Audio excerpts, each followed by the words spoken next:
Muito bom dia. Quaresma avança e a nossa quarentena também. Portanto, hoje é dia de tentar abrir o coração, viver com receptividade, com serenidade, mas com muito agradecimento. Há muitos motivos que temos para continuar a agradecer, inclusive tanto e tanto trabalho de tantas pessoas que dão o seu melhor e estão na primeira e na segunda linha para que nós consigamos viver a vida que temos que viver de uma maneira humana e razoável, não? Eu tenho avançado hoje e gostaria de entrarmos e de que entrássemos todos juntos no Evangelho do domingo, que será o próximo quinto domingo da Quaresma, que é toda a história do Lázaro, que de alguma maneira nos é familiar. Mas eu gostaria que pudéssemos aproximar-nos de uma maneira diferente, já que também o que vivemos é uma situação especial.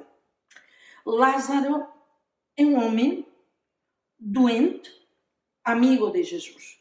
E ele é também amigo de Jesus, não? E me parece importante poder dar a esta narração cumprida, não, porque é uma narração cumprida, o tempo e o espaço para nós poder penetrar nela. E eu sei que muitos de vocês, na casa que vivem, ou na situação que têm, ou com as crianças, ou mesmo com o teletrabalho, ou com tanta circunstância a qual ter que dar resposta, eu sei que não é fácil. Mas em vez de colocar-nos em uma, oração que nos ocupe a cabeça, eu diria que nos deixemos entrar a nós próprios, sentirmos que somos este homem, este Lázaro, doente e amigo de Jesus. E desde aqui, desde esta experiência vital, nós possamos fazer uma oração que também nos apanhe a nossa vida. Portanto, hoje, cada um de nós, não, somos o Lázaro. E o mundo todo é um mundo doente. E, portanto, também este mundo, este homem, somos todos o Lázaro. Não? O que significa o Lázaro? O conteúdo dos nomes bíblicos é muito profundo. Lázaro significa Deus socorreu, Deus ajudou, Deus é o meu socorro, em presente, em positivo, daquilo que acontece hoje. Não? E o pedaço de leitura que nós vamos a tentar entrar, ou que nos entre, ou que sejamos entrados dentro dela, não? É São João, capítulo 11. Hoje o pedaço será do versículo 1 ao versículo 7, que diz assim: Estava doente um homem chamado Lázaro, de Betânia, terra de Maria e de Marta, sua irmã. Maria, cujo irmão Lázaro tinha caído doente, era aquela que tinha ungido os pés do Senhor com perfume e os enxugara com os seus cabelos. Então as irmãs enviaram a Jesus este recado: Senhor, aquele que amas está doente. Ouvindo isto, Jesus disse: Esta doença não é de morte, mas sim para a glória de Deus, manifestando-se por ela a glória do Filho de Deus. Jesus era muito amigo de Marta, da sua irmã e de Lázaro. Mas quando recebeu a notícia de que este estava doente, ainda se demorou 2 dias no lugar onde se encontrava. Só depois é que diz aos discípulos: Vamos outra vez para a Judeia. Eu rezando, não me situava no contexto, ou tentava situar-me no contexto. São João nos oferece as personagens num contexto geográfico concreto. Betânia. E Betânia está a 3 quilômetros de Jerusalém. Portanto, Jesus não se encontrava ali. Jesus estava a fazer uma quarentena, não? Longe, em Galileia, a mais de 200 quilômetros de distância.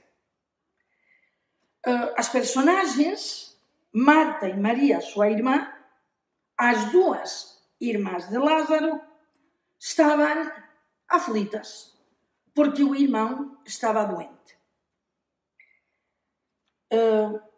Na leitura, na narração, o autor não, ainda dá pormenores da Maria, da irmã, quando diz que era aquela que tinha feito aquele gesto inaudito de ungir, atenção com a palavra, ungir a Jesus na sua casa.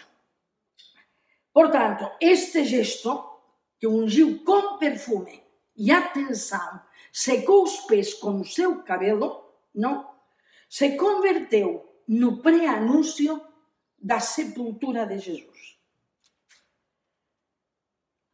É tremendo. É tremendo. Não. Portanto, quem estava doente era o seu irmão Lázaro. As irmãs enviam alguém que fez aqueles quilômetros até ir ao encontro de Jesus e que sabia onde o encontraria, não? E lhes mandaram a dizer este recado: Senhor, aquele que tu amas está doente. E eu sinto necessidade de parar nesta petição. Aquele que tu amas está doente. É de uma profundidade, de uma confiança, de um carinho extraordinário. Não há pressão, nem manipulação na petição. Quando temos um amigo, de quem somos verdadeiramente amigos, é suficiente a notícia de saber que está doente para que nós nos ponhamos em marcha, se é amigo. Aquele que tu amas está doente. Que profundo. Até diria, honestamente, que se olhamos bem a leitura, é chocante a maneira que Jesus tem de reagir. Ouvindo isto, Jesus diz: esta doença não é mortal, mas é para a glória de Deus, para que por ela, portanto pela doença, seja glorificado o Filho do Homem. Jesus era amigo. O recalca, a leitura o reafirma várias vezes. Era amigo de Marta, da sua irmã, de Maria, e era amigo de Lázaro. E em vez, vos convidaria de que nós façamos perguntas no ar, ou muito filosóficas, ou muito teológicas, por que não colocamos as perguntas diretamente a Jesus? Não? E lhe perguntamos: olha, por que esperaste 2 dias?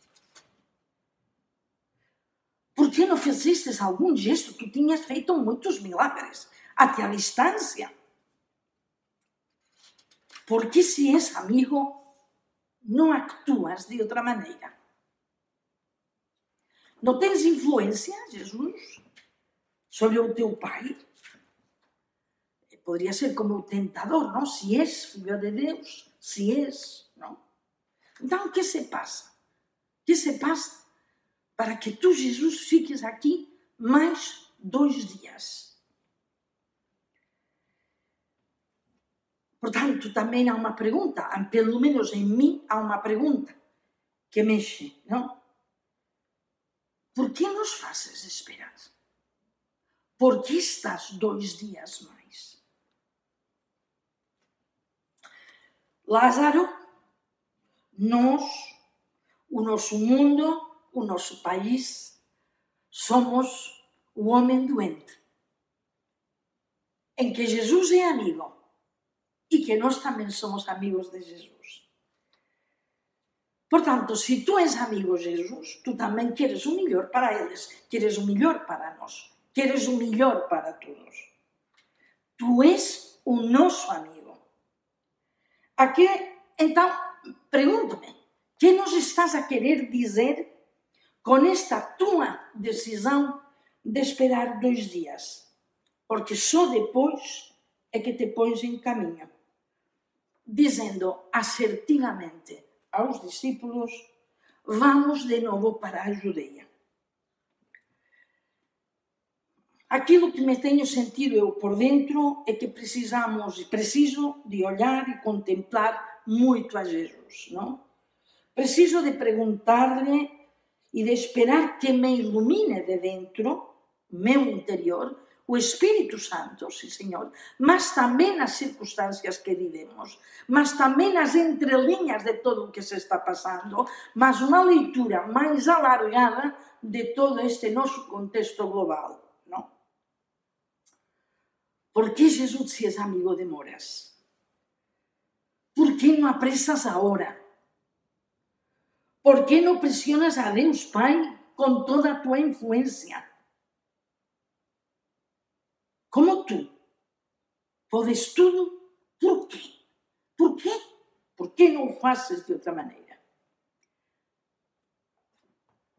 E há uma petição que me surge a mim do coração, é: Jesus, ajuda-nos a olhar-te, a contemplar-te e no silêncio de todo o que está acontecendo, escutar-te.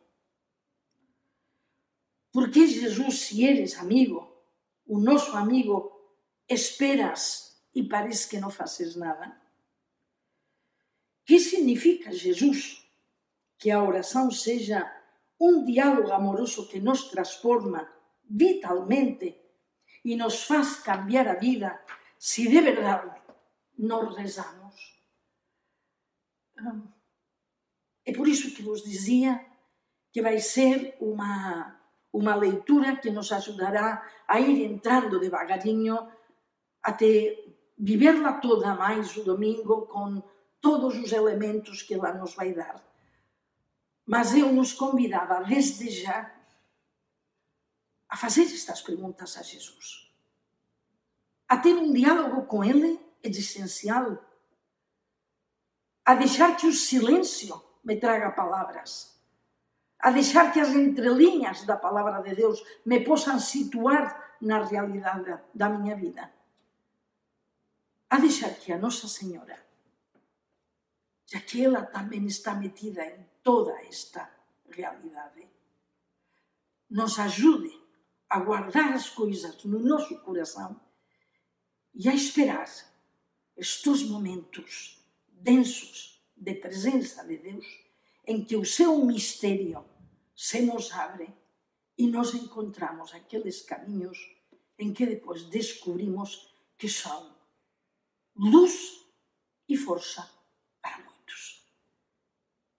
Que seja um bom dia, que aprendamos a saborear a palavra de Deus, que aprendamos a deixar-nos conduzir pelo Espírito, que aprendamos a viver dentro das circunstâncias, para que também elas se transformem para nós na palavra que Jesus nos diz, nos orienta e nos mostra quanto nos ama.